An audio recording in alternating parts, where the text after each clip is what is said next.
Hi, నమస్తే, వణకం, నమస్కార, good morning. మీరు చూస్తున్న వనపల్లి మన పంటల యూట్యూబ్ ఛానల్. ఈరోజు 22వ తారీఖు 4వ నెల 2020 సంవత్సరము మంగళవారము. మదనపల్లి డైలీ మార్కెట్లో కూరగాయల విషయానికి వస్తే ఎర్రగడ్డలు 100కి 6, 100కి 4, 100కి 3, తెల్లగడ్డలు 120, 140, చిన్నగడ్డలు 40, అల్లం 20 ఇంకా 25, మిరపకాయలు 30 ఇంకా 40, వంకాయలు 20 ఇంకా 30, బీన్స్ 30 ఇంకా 50, బెండ 15 ఇంకా 20, కాకర 20,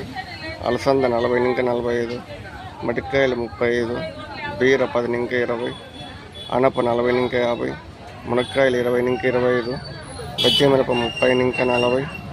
ముల్లంగి 15 ఇంకా 20, చిక్కుడు 40, క్యారెట్ 10 ఇంకా 20, కాలీఫ్లవర్ 15, క్యాబేజ్ 5 ఇంకా 10, బీట్రూట్ 10 ఇంకా 15, కీర 10, గుమ్మడి 10 ఇంకా 15, బూడిద గుమ్మడి 10, క్యాప్సికమ్ 40 రూపాయలు, సొరకాయలు 10 రూపాయలు, దొండకాయలు 30 రూపాయలు, కొత్తిమీర కట్ట 10, పుదీనా కట్ట 15 ఇంకా 20, ఇంకా కూరాకు, మెంతాకు, పాలాకు అవంతా క్వాలిటీ బట్టి 15 ఇంకా 30 వరకు అయితే ఉన్నాయి.